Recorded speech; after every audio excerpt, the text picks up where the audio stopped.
God bless the United States of America. What a blessing it is to be with you today. What a blessing it is to be with men and women committed to defending our nation, committed to defending our Constitution, committed to defending the principles upon which the United States of America was founded. This is a time of consequence. This is a time where the fate of the nation is being debated. Speaking of debates, how many of y'all watched the Democratic debate last night?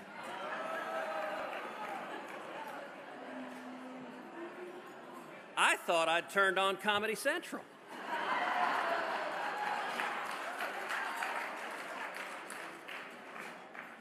You know, there's actually a medical term for what's happening to the Democratic Party right now. It's called stark raving nuts. But I want to commend you two simple words. Defend freedom.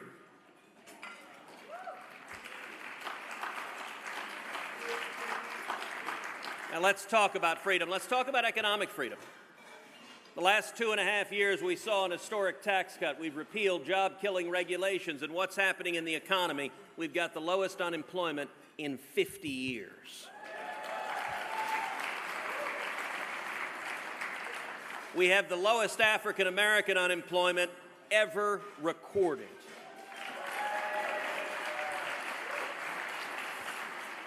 We have the lowest Hispanic unemployment ever recorded.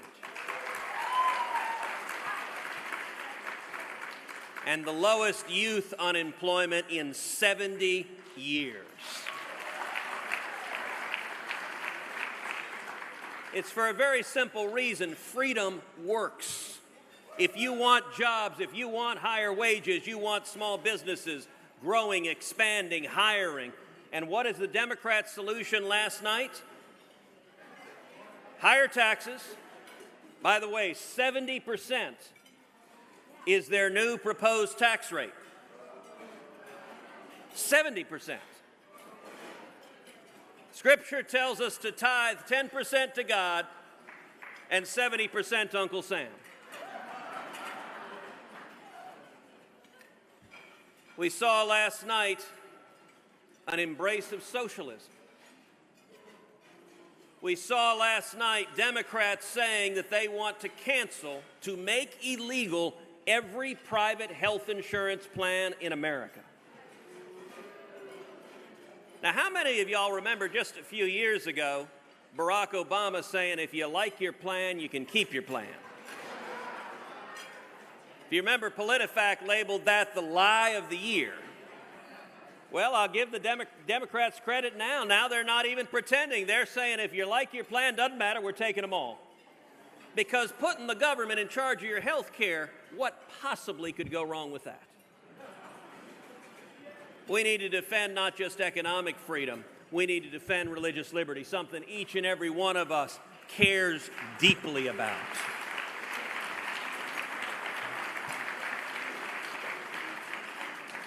Now, we've seen in the last 2.5 years the President nominating and the Senate confirming 123 new federal judges.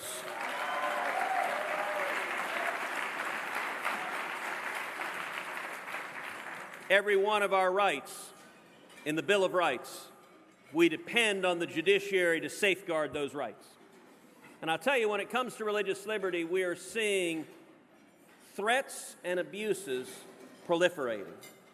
I'll give just one example, a recent example. Yale Law School, just a few months ago, announced a new policy. A policy that Yale announced it is going to deny financial aid to Bible-believing Christians who believe in traditional sexual values. Well, let me give you the backstory of this. The Alliance Defending Freedom, a group many of us are deeply familiar with, wonderful public interest law firm that defends religious liberty cases, that argued the Colorado Baker case at the Supreme Court and won an historic victory for religious liberty. Well, ADF had one of its lawyers speaking at Yale Law School. And so the LGBT group at Yale, named Outlaws, which I have to admit is kind of a clever name, well, they did what leftists do. They protested. They protested, how dare an institution of learning hear from lawyers who just won a 5-4 case at the Supreme Court. Protect our fragile ears from this assault. And they convinced Yale to deny financial aid to any Yale student who would go work at ADF as long as ADF believes in traditional marriage and traditional sexual values. Well, I'll tell you, when I saw that, I chair the Constitution Subcommittee of the Senate Judiciary Committee. When I saw that, I launched an investigation of Yale's discrimination against religious faith.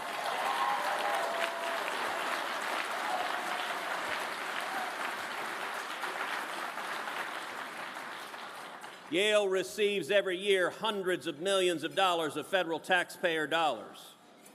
And under existing federal civil rights law, it is illegal for them to discriminate based on religious faith.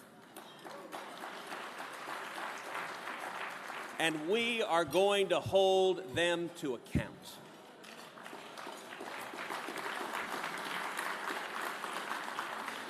Defend freedom. We need to defend freedom of speech. Just a couple of months ago, I chaired a hearing on big tech bias and political censorship, the effort of social media companies to silence the men and women in this room. You know, we had witnesses from Facebook and Twitter there. I asked the witness from Twitter, I put up a tweet that had been sent out by the Susan B. Anthony list. It had a picture of Mother Teresa, and the tweet had a quote from Mother Teresa that said, "Abortion is profoundly anti-woman." Twitter censored that tweet. They blocked that tweet. Ultimately, they let it go through, but they initially blocked it. So I asked the representative from Twitter. I said, is it Twitter's position, is Mother Teresa hate speech? Well, the first answer from Twitter was, well, it depends on what the context is. I said, look, context is 140 characters or less. You're looking at the whole tweet. There's nothing more. This is it. They refused to answer. We are seeing a pattern of big tech silencing, stifling conservative views, pro-life views, pro-Israel views. And let me say, that is dangerous. I can tell you, in the Senate, I am going to continue shining a light to defend our free speech, and we are not going to let big tech silence the men and women in this room.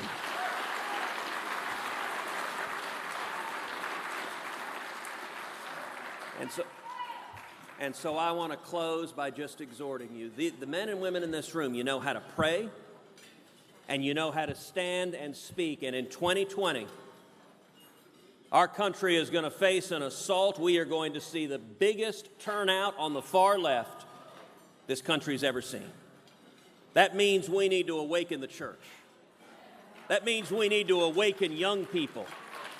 That means we need to awaken every single lover of liberty in America, because if we do not stand up and defend freedom, it will be taken from us. And I am convinced together, standing up for this country, that's not going to happen. We are going to defend freedom in the United States of America.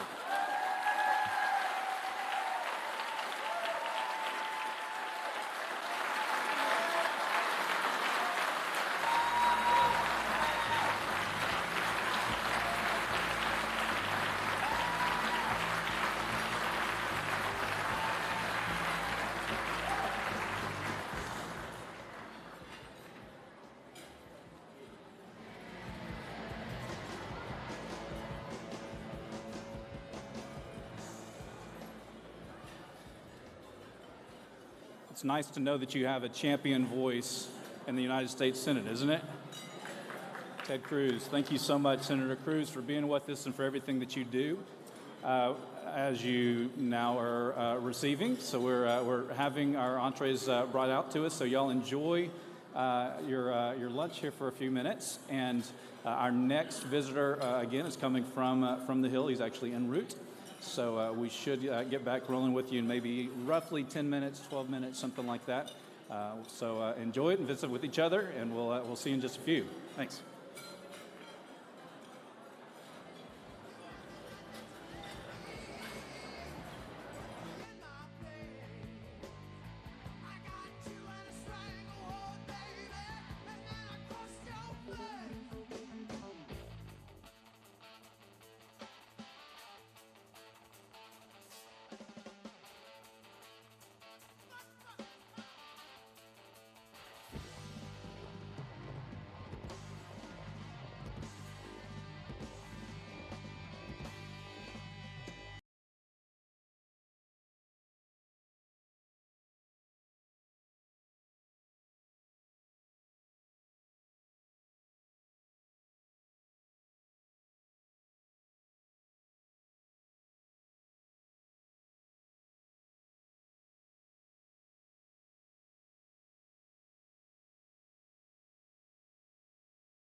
love you guys. You're awesome.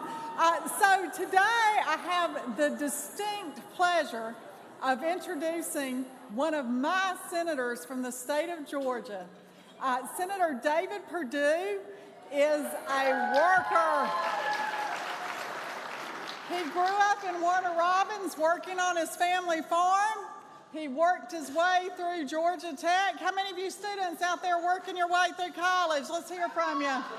Yeah. And I would say that he is working in Washington, D.C. for all of us now, but that would not be strong enough because he is a fighter and he is fighting for us in Washington, D.C. He is fighting to defend this country, and he is going to talk to us about something that you know and he knows and history has proven, and that is the cost of socialism. So please welcome our senator from Georgia, Senator David Perdue.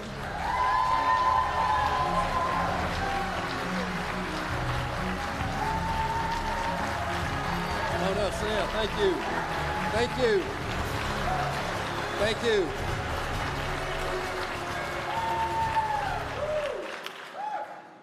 I bring you tidings from the president today. He called me the other day after he was over here. He was so pumped up. I understood he was here for an hour and a half. He bet me I couldn't talk longer than an hour and a half. So sit back, guys. We're going to have a little fun this afternoon. It is truly an honor, in all seriousness, for me to be here today. I want to thank Ralph Reed and the whole team at Faith and Freedom for all the good work that Faith and Freedom does in my home state of Georgia and indeed around the country. As a matter of fact, I think we have a few Georgians here again this year, don't we?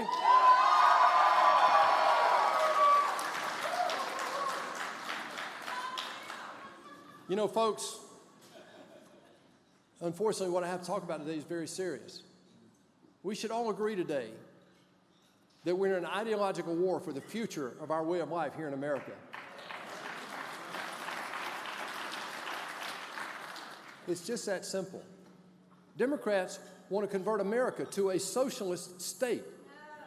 Winston Churchill once said that the problem with capitalism is the imperfect distribution of prosperity. The problem with socialism, it's the perfect distribution of misery. However, this socialism talk didn't just start with Bernie Sanders or Elizabeth Warren. Over the past 100 years, America has been on a slow slide towards socialism. In that time, we've had 4 political supermajorities, all Democrat. Republicans have never had a supermajority since the Senate began to be elected in 1913. Those supermajorities gave us the New Deal, the Great Society, Obamacare, and Dodd-Frank. And I'm just a business guy, but I can put at the feet of those supermajorities most of the responsibility of this current financial catastrophe. And the irony is that these big, sweeping federal programs have all failed the very people that the Democrats claim to champion, the working poor and the working men and women of America.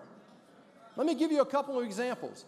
The poverty rate today is the same as it was in 1965 when the Great Society's War on Poverty was initiated. Same, exact same. In 1975, before the Department of Education was created, our 14-year-olds were #1 in the world in math, science, and reading. And yet today, decades later, after spending trillions of dollars from this top-down plan, we're 38th in math, 24th in science, and indeed 24th in reading. We can do better than that.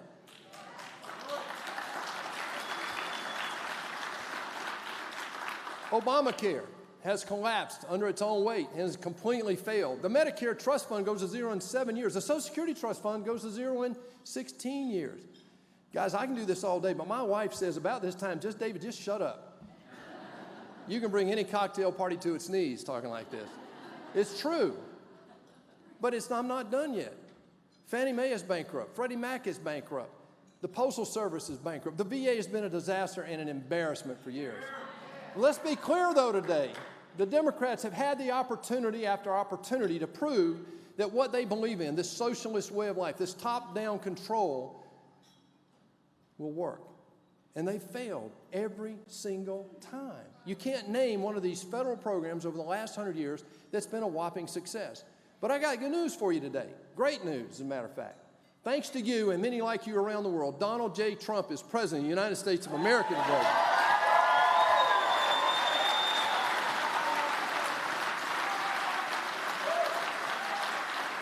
He has a vision. He didn't come from the bubble here in Washington. He's an outsider like I am. This guy's focused on getting results, guys. After 8 years of the lowest economic growth in U.S. history under Barack Obama, President Trump said that job one was to grow the economy. I was honored to be in a small group in the White House 2 weeks after President Trump was inaugurated to determine the agenda for the first 2 years. We agreed to focus on regulation, energy, taxes, and Dodd-Frank.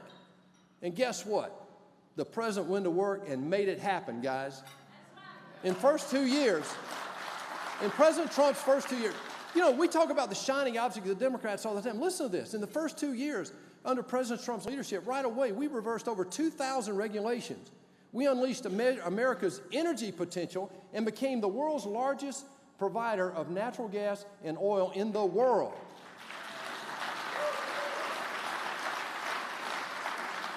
We passed a historic tax bill that made us more competitive with the rest of the world and actually freed up a couple of $1 trillion of capital to come back in the United States from unrepatriated U.S. profits overseas. How smart do you have to be to do that? We repealed the most onerous parts of Dodd-Frank and freed up over $2 trillion on the balance sheets of our smallest community banks and regional banks around the country. You realize that under Dodd-Frank, we had lost 17,000 banks since President Obama put that law into effect? As a result, we're now experiencing the greatest economic turnaround in U.S. history. The economy is growing at twice the rate as it did under Barack Obama. We've created over 5 million new jobs. We have...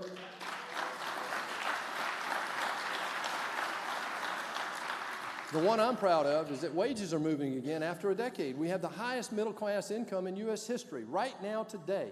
The lowest unemployment in 50 years, the lowest African-American, Asian, and Hispanic unemployment ever measured. Have you ever been told that by this national media? No, you're not told that. You know what? President Trump, as an outsider, the most important thing is to keep his promises to him. He has a list of things that he promised he would do. This guy is he's meeting his promise and doing exactly what he said he would do.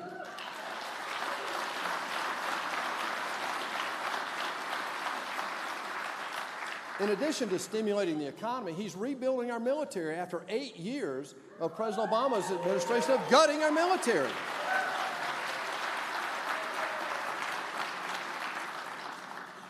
And how long did it take for an American president to stand up for Americans first?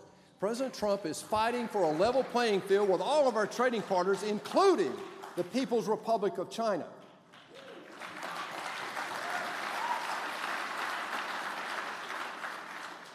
President Trump's good at a lot of things, but one thing he's really good at is making things very clear. He's made it very clear that America comes first, but America first does not mean America alone.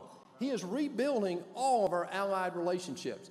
He's getting our NATO allies to pay their fair share for their own defense, the first time since World War II.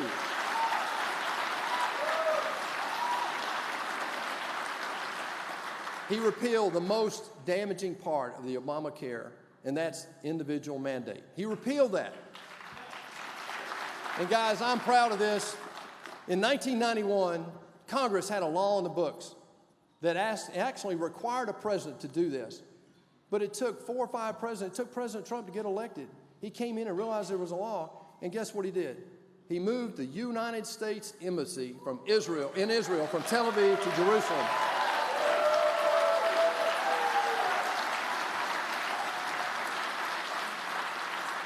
He said he would drain the swamp.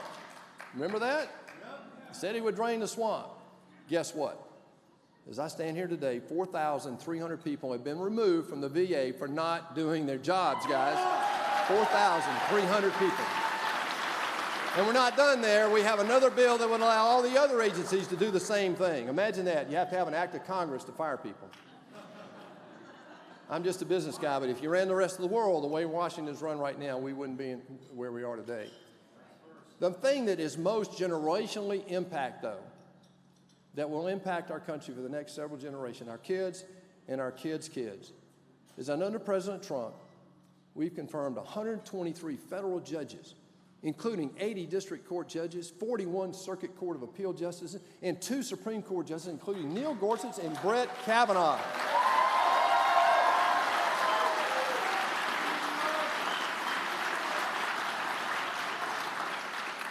I came to Washington to try to help change the direction of the country, but we needed somebody like President Trump to break some eggs up here and actually get it done, guys.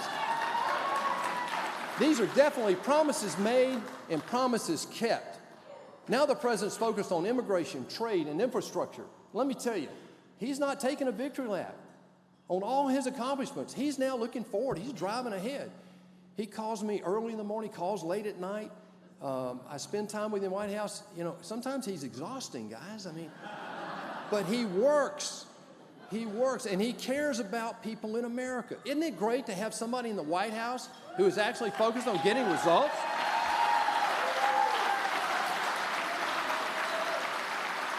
And here's what I'm most proud of. I really am. He will never articulate it this way. He and I have a little different style of communicating, you might have noticed, right? But he believes this in his heart. He's proving that what we believe in actually works. Think about it. The Democrats have had 100 years. They failed every time. Now we've done this, and in 2 years is the best economic turnaround in U.S. history. We're proving that what we believe in actually works. He's returning to the principles that made America great in the first place and made this economic miracle the greatest in humankind history. Economic opportunity for everybody, fiscal responsibility, limited government, and individual liberty, something that we cannot take for granted. But let me tell you this, he gets beat up every day. Look at the national news. You see it, I see it. The Democrats are on a mission. This is obstructionism on a historic level. If you don't believe that, look at just last night's debate. I've never seen 20 people or 10 people more out of touch with reality in my life. I believe they...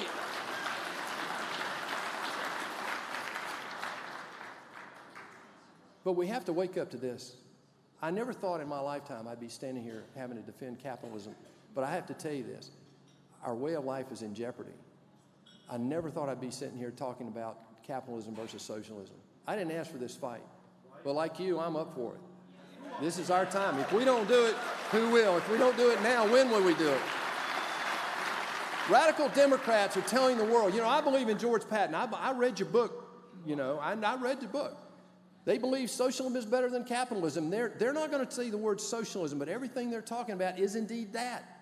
They believe in a single-party system. They believe in open borders. They believe they want effectively to legalize infanticide. I mean, would you have ever imagined in a lifetime we'd be here, sitting here having a party condone that?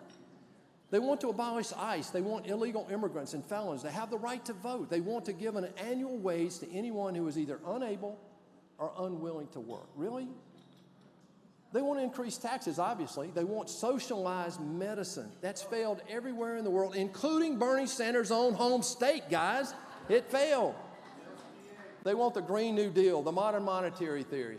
These aren't minor changes, folks. These are radical proposals that would bring socialism to the United States in 2 years. That's why today's new Democratic Socialist Party wants to perpetrate on America. Why? Because they can't talk about their results. They can't talk about their big programs. They have to talk about a new way. Well, we've got a good way. It's been proven over 230 years if we'll pay attention to it. But if the Democrats win the White House, take the majority in the Senate, and keep the House, they'll take our country down a destructive road to socialism and a one-party political system. You have to listen to what they're actually saying. They're saying they would end the filibuster rule in the United States Senate, and that would allow them to actually do some of these things. They want to add seats to the Supreme Court. You can imagine what they would do with that. They want to make Puerto Rico and D.C. a state. Imagine what the Electoral College would look like at that point. And they want to abolish the Electoral College anyway. So this is what they're saying. Democrats will do all this so they can cram their socialist agenda down the throats of the American people. Folks, what's at stake here is our freedom.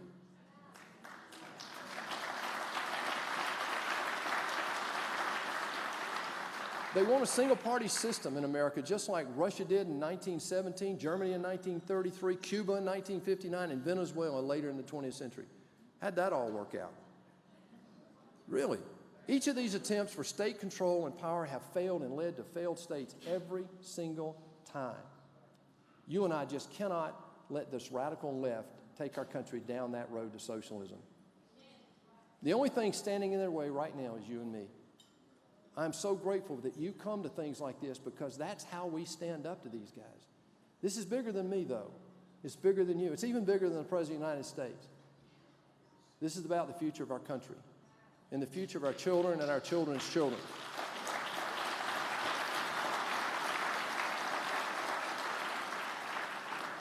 Remember this, the price of socialism is freedom. The price of socialism is freedom. The price of socialism is freedom. You have to make sure that we tell our kids and our kids' kids and everybody that we know the price of socialism is freedom. And listen to what Ronald Reagan said. Ronald Reagan even reminded us, freedom is never more than one generation away from extinction.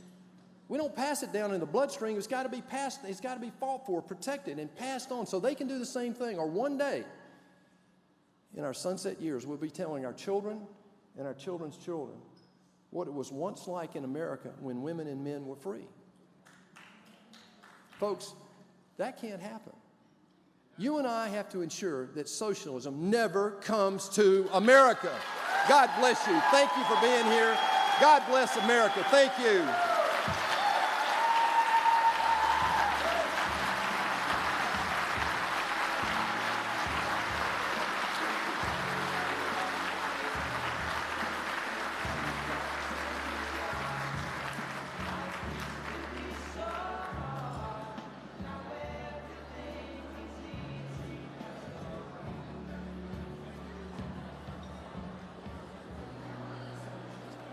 Good evening. Good afternoon. Isn't he good? Wow. I live in the state of Alabama, and right now we've got a person that represents us from the United States Senate that doesn't believe a lot of the values that most Alabamians do. I think we may need to see if we can borrow Senator Perdue from the great state of Georgia, our neighboring state. So I just wanted to do a few housekeeping items for us this afternoon. Apparently, Speaker Pelosi decided that she found out that we were doing this event, so a lot of our congressmen and women that were coming to speak are now having to stay at the House to do some votes. So we're going to have a little bit more of a Senate focus this afternoon. We've got 2 more senators coming here, and then we're going to exit out the escalator. We're going to go to where the buses load here at the Omni, at the Wardman Park, Omni's tomorrow. We're going to take 5 buses over to Capitol Hill. And while we're at Capitol Hill, we're going to be at the Capitol Visitor Center, and we're going to hear from Senator Mike Lee, Senator Marsha Blackburn from the great state of Tennessee, Senator James Lankford from Oklahoma, Senator Josh Hawley from Missouri, Majority Leader, Senator Mitch McConnell from Kentucky, who is the reason that we have Judge Gorsuch and Judge Kavanaugh. So he is going to come and speak and hear and visit with us. And then finally, we are going to get a congressman today. Congressman Mark Meadows is going to join us as well. So again, once we've got 2 more senators lined up here, and they're going to do a great job. And after that, we're going to go down the escalator. We'll board our buses. If you don't want to ride the bus, you want to go down and take the metro, you can take the metro straight to the Capitol exit stops on the metro, or you can take an Uber. But we'll have buses, charter buses that we're going to cram full, and they'll drive and drop you off on First Street right at the U.S. Capitol. So thank you for being here. The bus will leave 30 minutes once this concludes, and then it will come back and leave the Capitol 30 minutes once we finish over there. Should be around 5 o'clock. And the buses will come back to this hotel, the Omni, the Georgetown Marriott, the Westin Georgetown, and the Washington Hilton. So they'll have different signs on which hotels they're going back to. So thank you for being here. Stay seated. We're going to have a great day.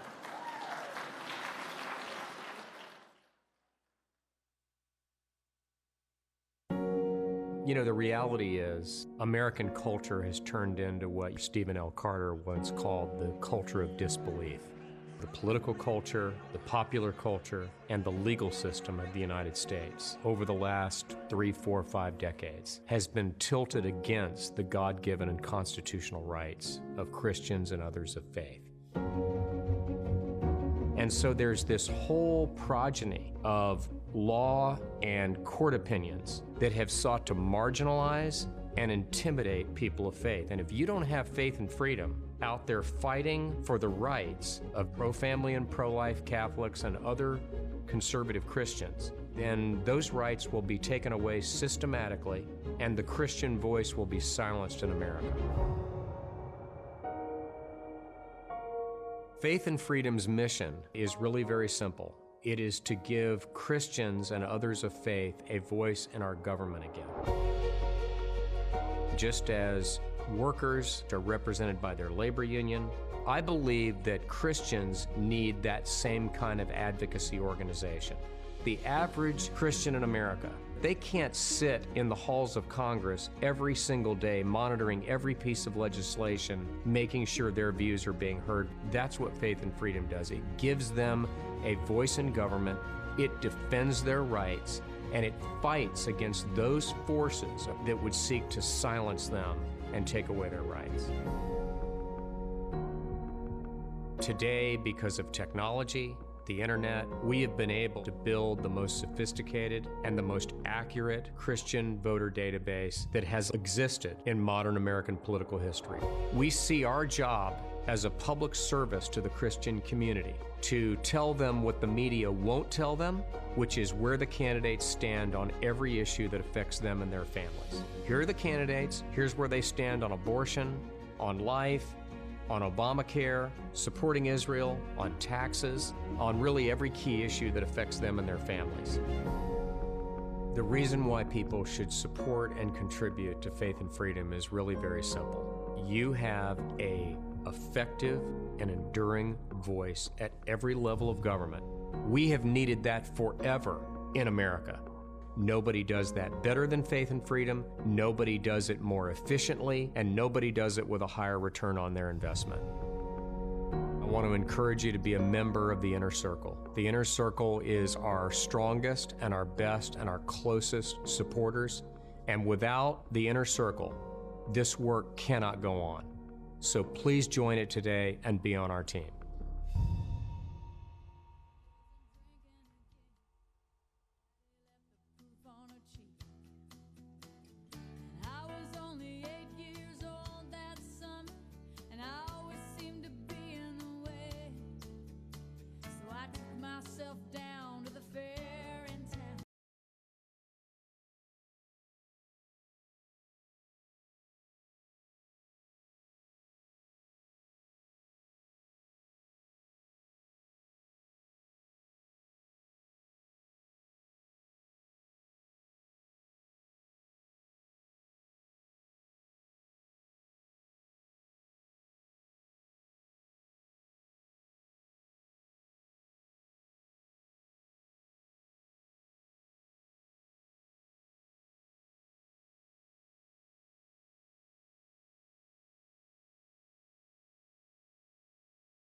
We are in telephonic contact with Senator Marco Rubio's car and Senator Rand Paul's car.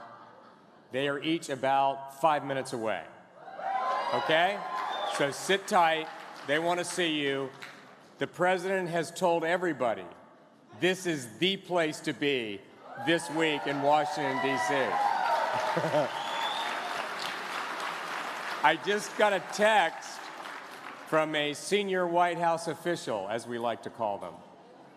And they said the president told the vice president that he better finish strong on Saturday night.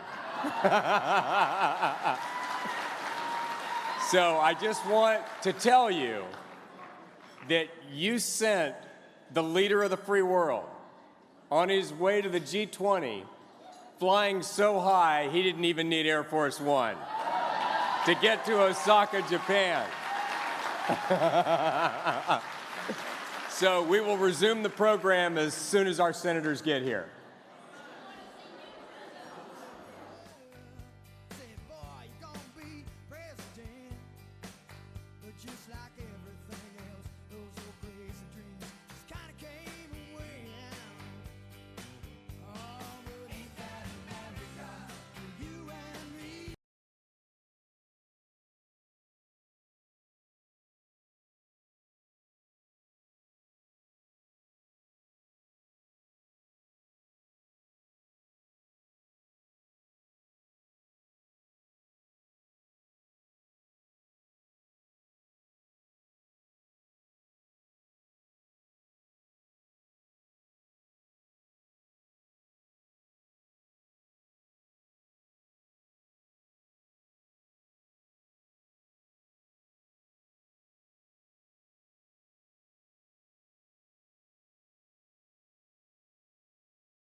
to be in Washington, D.C.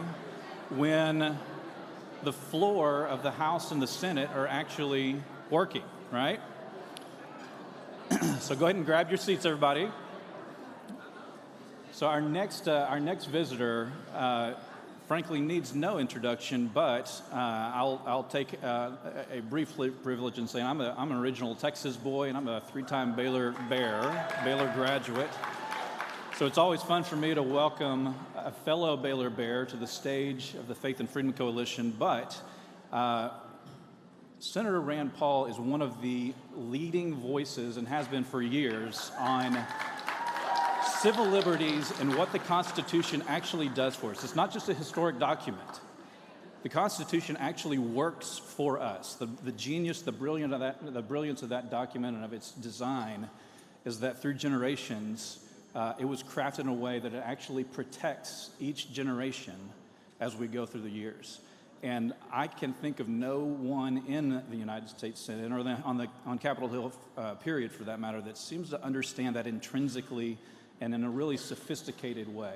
It's a real pleasure for us to have Dr. Rand Paul with us. Senator Paul, thank you so much for being with us.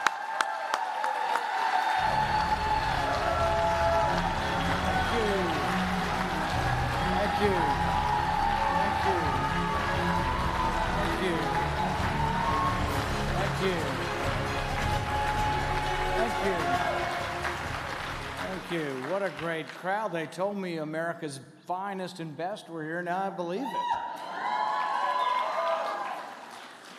I'm good friends with Ralph, and I think Ralph and the Freedom and Faith Coalition do a lot of good things around the country. I like even the title of it, Faith and Freedom. I think you have to have both. I think you can't have faith without freely choosing faith. And I think you can't have freedom really without having people of faith.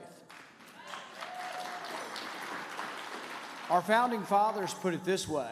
They said that a free people, or a democratic people, required virtue. That's the way Washington put it. A knowledge of right and wrong, a knowledge that there are things that are right and wrong. And when you think about it, and you think about it in our everyday lives, you think about, well, let's see, do I not steal because there's a law against it? Or do I not steal because it's wrong? Think about it. I mean, what would the country be like if no one knew right and wrong and everybody was hooligans? You couldn't have enough police. You couldn't have enough law. So really it is about having a virtuous people.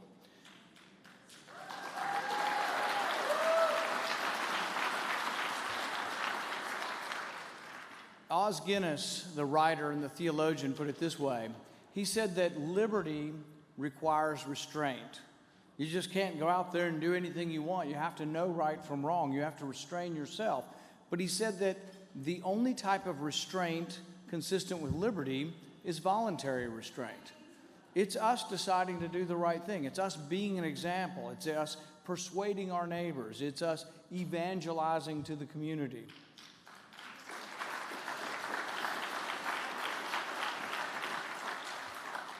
Since I was a kid, I've been part of the pro-life community. My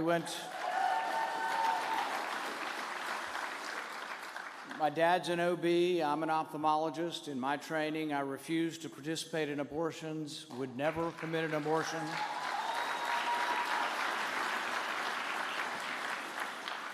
And every time I think, well, gosh, we lose all the time. You know, we can't even defund Planned Parenthood. We try to do all this and we seem to lose. I try to think of where we might be winning. And I think we are winning the hearts and minds. Less and less physicians want to be associated with the grisly practice. I mean, the repulsive idea of seeing, Planned Parenthood selling body parts and the video of that struck home for people. So we are winning sometimes, I think, the persuasive argument that this is an awful, degrading, disgusting, and terrible thing for anybody to be involved with. But I will tell you that we still lose in the legislation. We still lose, and sometimes we lose because the people who come to you and give you lip service and say, oh, I'm pro-life, and then they don't seem to vote that way. I'll give you an example. Last year, I tried to attach to a spending bill a prohibition to have any money spent by Planned Parenthood. You know what happened? They sat me down, and one of the senior Republican senators said, we cannot have the vote today. And I said, why? He said, we might win. I'm not kidding you. This is a senior Republican sitting next to me on the floor of the Senate saying, we're not going to vote to defund Planned Parenthood because we might win. And I said, what does this mean? I said, does this mean that passing your spending bill, getting the Democrats to vote for your spending bill is more important than life? And he just smiled. See, that's what the thing is. You have Republicans that are more concerned with spending money than protecting the unborn.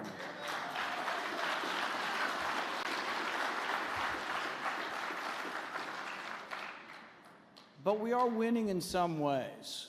And I'm the chief sponsor of the Life at Conception Act. I absolutely believe that that's when life begins.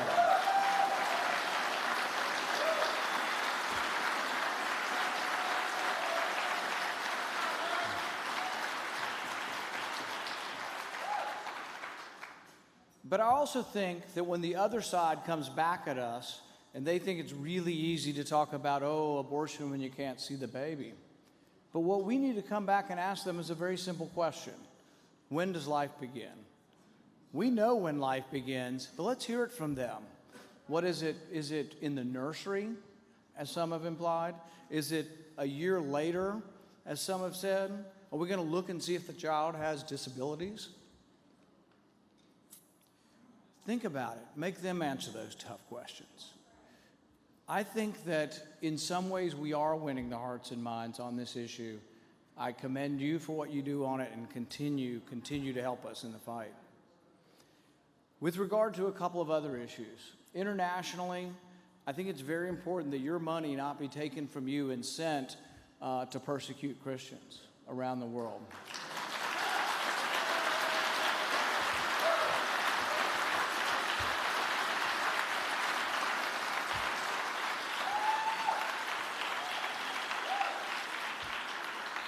Now, while I'm a big defender of the president, I'm personal friends with him, we get along great, we don't always agree. And one of my disagreements is this. Frankly, I think that Saudi Arabia has done more to persecute Christians, to spread hatred of Christians and Jews and Hindus around the world than any other country. I don't think they deserve our arms. I don't think they should have nuclear technology. I think it's a big, big mistake to say, oh, you can do whatever you want, including chopping up a dissident with a bone saw, and we will continue to sell our weapons to you. Saudis have spent $100 billion around the world developing these madrasas by the tens of thousands. One madrasa in Pakistan that the Saudis support, 80% of the young boys who come out of this religious school join the Taliban to fight against Americans. We shouldn't be giving the Saudis one penny and one bit of our arms till they change their ways.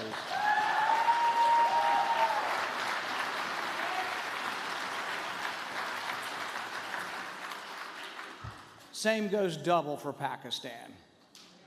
Anybody remember Asia Bibi? Asia Bibi's a Christian in Pakistan. There aren't many Christians left. Less than 1% of Pakistanis are Christians.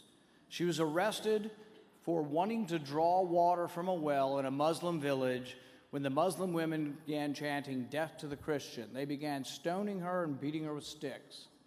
She was relieved when the police came because she thought, they've come to rescue me. She was accused, though, by the women of blasphemy against Islam, and she was put in jail. She was put on death row. She's been in prison for 8 years. We have fought for her freedom. I have fought to not give Pakistan any money until she's released. We fought and asked the president to give her asylum in our country, and I'm proud to remind you that Asia Bibi is now free and living in Canada and has escaped.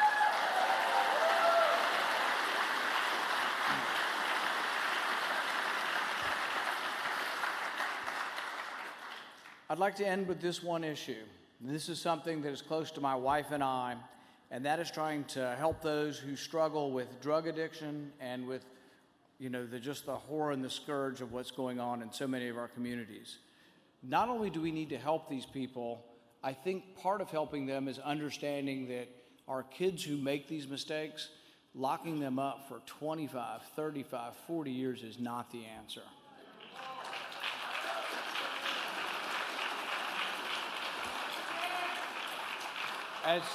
As Christians, we believe in redemption. We believe in second chances. We believe that as a fundamental part of our religion, that no one's beyond hope, that no one's beyond being saved.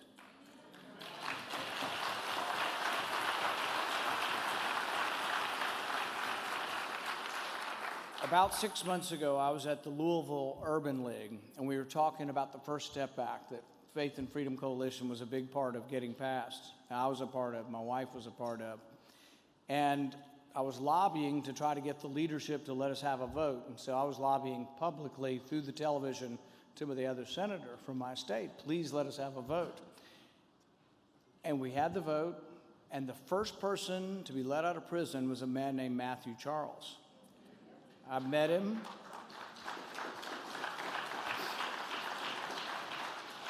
He was given 35 years in prison for a drug crime. He served 21 of those years.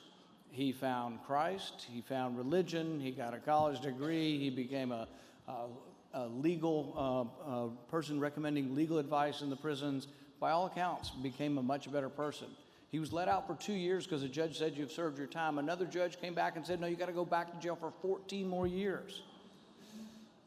This spring, when I'm at the Louisville Urban League talking to the cameras, he's in prison watching it on the prison television. And when I met him afterwards, he says, when I saw you say that it was going to be retroactive because his crime was committed in the 90s, I thought for the first chance, if this thing passes, maybe I'll get out of jail. So my wife and I have met him. He seems like a guy who, really wants a second chance in life and does deserve it. There have been problems with our drug laws. He's an African American, and he was convicted for a type of drug that most white Americans have not been using, but the criminal penalties were 100 times worse for the type of cocaine he had as opposed to what a lot of whites use. So a white person could have used the same amount of cocaine and gotten 6 months in prison or probation, and he got 35 years. This has been wrong since the very beginning. The law should treat everybody equally.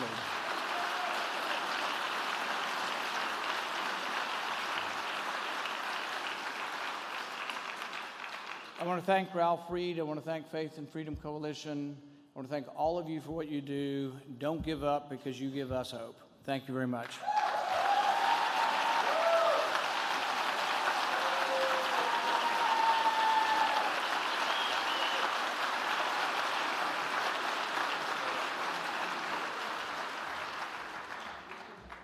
Isn't he great?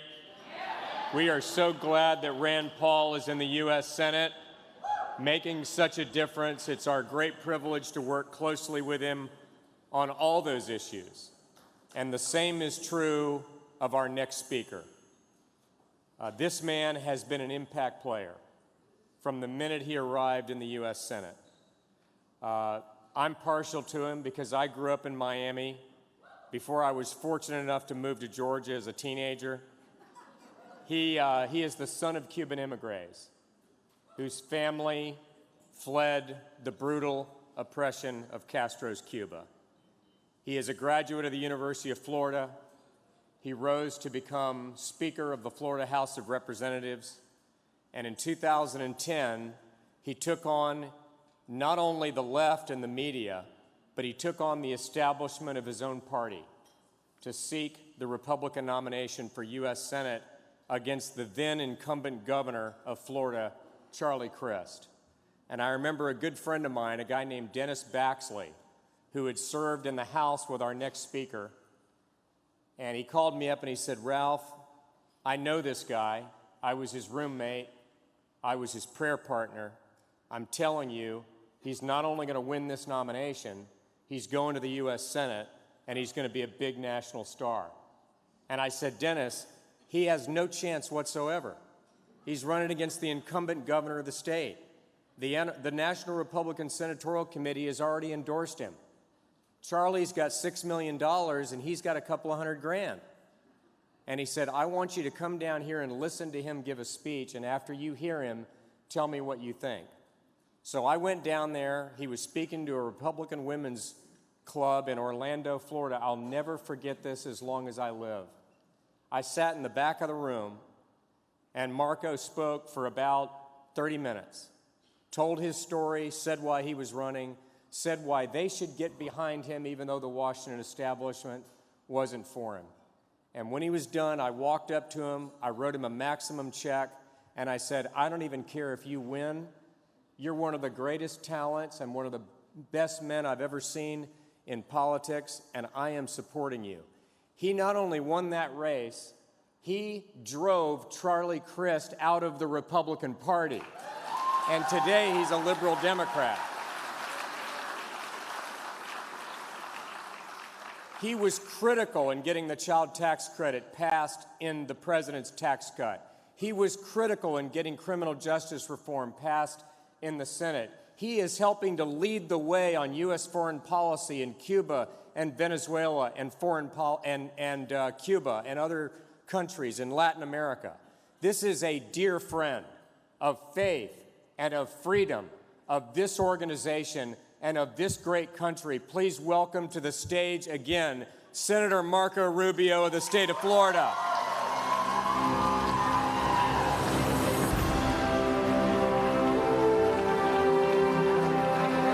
Thank you. Thank you very much. Thank you. Let me get to it. Thank you very much. Where's the DJ? Where's the DJ? Cut the music. Yeah. There.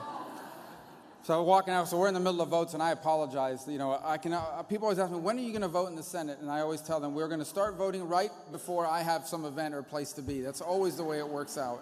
And, you know, funny enough, there's a personal gripe. Can I do a personal gripe just for like, it's all right, it's like 10 seconds. Like, when, you know, a few of us ran for president about 4 years ago. Rand did, myself, Ted. They never once changed the schedule because we were running for president. They didn't care if you had a debate. They didn't care about any of that. We have to delay a vote till tomorrow so their candidates, all 52 of them, can get back from Miami after. And by the way, including the ones that were there last night, they're still not back. Like, the debate, they should leave, right? We don't want them hanging around Miami, but anyway, I know that the theme is the road to the majority, and I can tell you, all you got to do is watch last night and watch tonight, and then you'll see why it's so important. Pretty startling events last night. The first is they asked them, you know, two of the people on the stage, including the one who on that stage has the highest poll numbers, Elizabeth Warren, wants to get rid of all private health insurance in the country, get rid of all of it. And beyond the philosophical argument and the, you know, the ideological argument about it, the practical implications. There's actually one of the people on the stage there last night, one of the guys running, I don't know who he is. He made a good point there. He said, you know, if you talk to the hospitals, every single one of them would close. Who was it? John Delaney. There you go. I'm learning all these names. The problem is by the time I learn them all, like half of them will be out of the race. So, but he made, it was actually a pretty good point. And, you know, the people that make sense, they had him all the way at the end, you know, at the line. But on that point, he was right. That's a very radical position. And you could tell some of the other people up there don't think it's a good idea, but they're squirming because they know, like, if they say the wrong thing, you know, the whole base will turn against them. And then the one that was really fascinating was what would you do on the first day with this immigrant crisis on the border, okay? And let me just say, every single person, I know every person that saw that image the other night of that father and that little girl. It's a heartbreaking thing. Because I think just at a human level, you understand these are desperate people leaving a desperate situation. It is my view that the answer to their problems is not a dangerous three-country journey at the hands of the most dangerous trafficking networks on the planet. And that we shouldn't have any public policy that encourages that. And ironically enough, there's a lot of complaints out there about the way people are being treated. Look, none of these places that are housing these people were built for this purpose. This is something we're doing out of an emergency because of the huge uptick. And then we say, well, we need money to improve the conditions, because you do these things cost money. Well, you can't have money to improve the conditions, but we want you to improve the conditions. So this is, and on top of that, instead of being here voting on a bill to improve the conditions, half of them stayed back to do a protest and all these sorts of things. So it's my view that if you're a member of the Senate, you don't need to be a protest. You need to be voting and working and making things happen. So we'll see what happens on that. But the startling moment was when they asked them, what would you do on day one? Not a single one of them had an answer to that question. Not one of them had an answer for what they would do to stem this tide. That's bad for the people coming. It's bad for the countries they're leaving from. It's bad for Mexico, and it's certainly something we cannot sustain. The problem is they don't have an answer to any of this. A few of them answered it in Spanish, so I can tell you they didn't have an answer in Spanish either.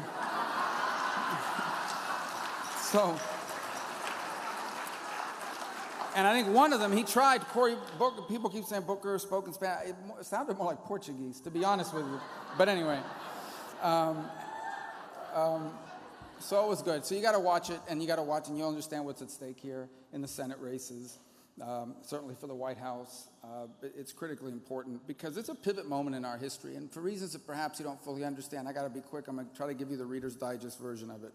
American politics since the end of the Second World War has been guided by sort of a national consensus. Some of them people are to the left of that consensus, some to the right, but a general consensus that, you know, global trade and economics was generally good, that our alliances overseas were important, and that there were certain cultural and societal norms infused by Judeo-Christian principles that by and large were not just mainstream and morally right, but good for the country. That consensus after 70 years has been shattered, and we have a debate on every single one of them. And if you are a conservative, you seek to conserve the things that are good and right about our country. But you try to apply them to the challenges of the moment. All three of those are being challenged by both the left and the right, by the way. On the issue of our economics, we need to wake up to the reality that we're no longer engaged in competitions between American companies and Chinese companies. We're in a national competition. I'll give you a perfect example, okay? People talk about Huawei. Let me give you a better, probably more startling one. The Chinese have a rail car company. They build railroads and mass transit systems. And you look at every community in America that's trying to build one of these, and they're the bidder, and they're going to probably win most of those bids. They're the cheapest one. Why are they the cheapest one?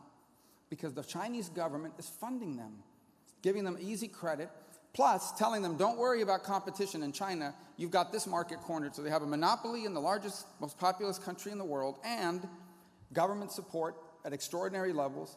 They can come in and undercut our businesses. And some people will say, well, that's a good thing. That means we're going to be paying less. No, it's not a good thing. I'll tell you why it's not a good thing. Because it's going to wipe out all the American companies that do that work. And then we're going to wake up one day in a world where we don't know how to build rail cars or robotics. We already can't manufacture our own medicines. They say, well, invent it here, they'll build it there. Well, building and inventing go hand in hand. And by the way, that inventing part, that building part brings with it good jobs. And the consensus would say, well, those good jobs will leave, but better ones will take their place. Maybe, but not for the people who lost the jobs. Not unless you want, at 55 years of age, you plan to become a software designer and move to Silicon Valley, where you were once an auto worker or worked in construction or in manufacturing. So there is the fairness argument with our economy, and there is also an argument about our national interests. We have to be a country that makes things, because if we cannot make things, then we are at the whim of any country in the world that decides we're cutting you off. No more of this for you. We can't allow that to happen, just from a national security perspective. And so is the answer to that socialism? Of course it's not. The answer to that is still free enterprise and limited government. That is what we seek to conserve, but it has to be applied within the context of the unique challenges of the 21st century and the recognition that free trade and free enterprise works. I'm not getting emotional about this. I'm just talking too fast because I'm trying to be quick with you. Maybe I'm a little emotional. Write down that he was emotional about economic policy, but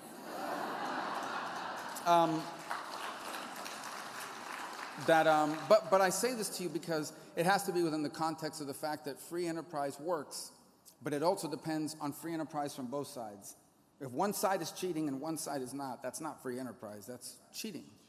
Second, real quick, on the issue of our role in the world, America, we are today engaged in a global competition of freedom versus tyranny. It's happening all over the planet.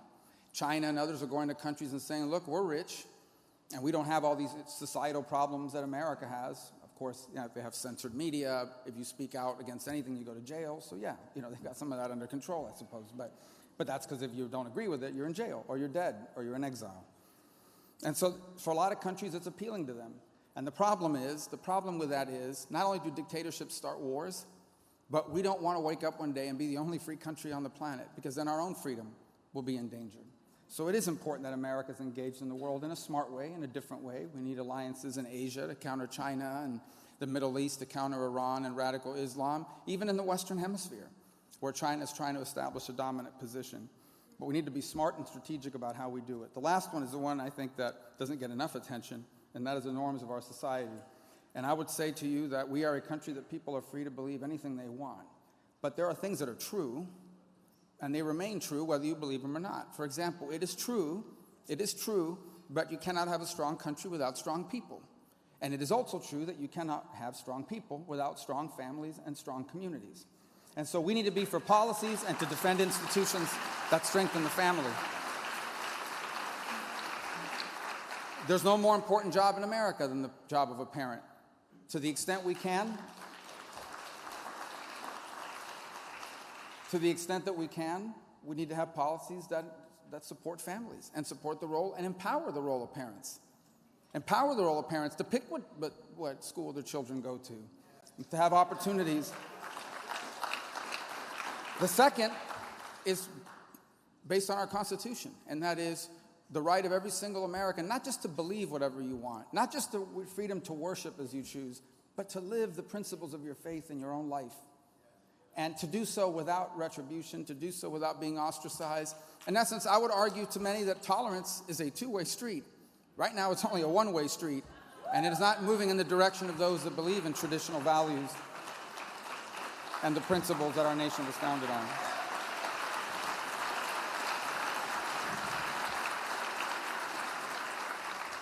Anybody here been censored by YouTube or Twitter yet?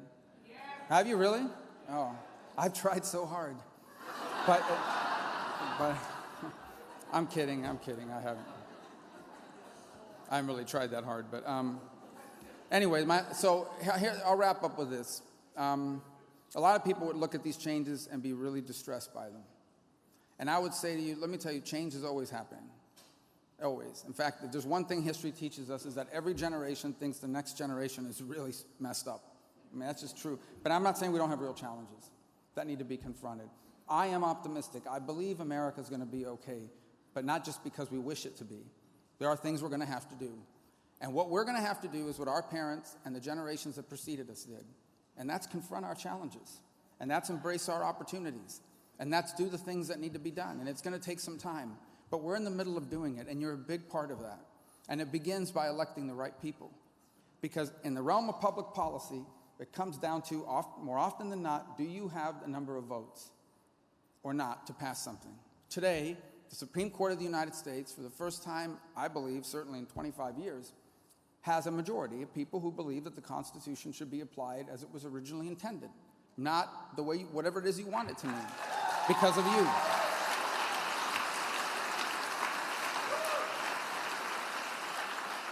Today, the federal judiciary is populated with over 100 district and circuit court judges who believe the same thing. Many of them are under the age of 45, which means they'll be there a long time because of you.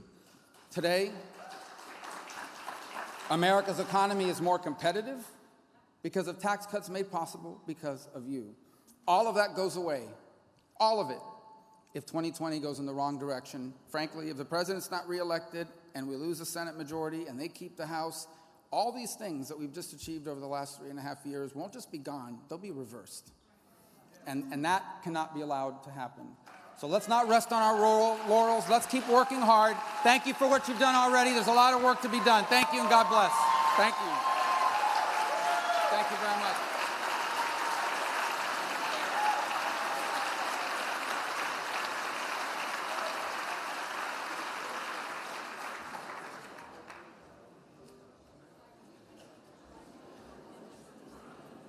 Anybody ready for dinner?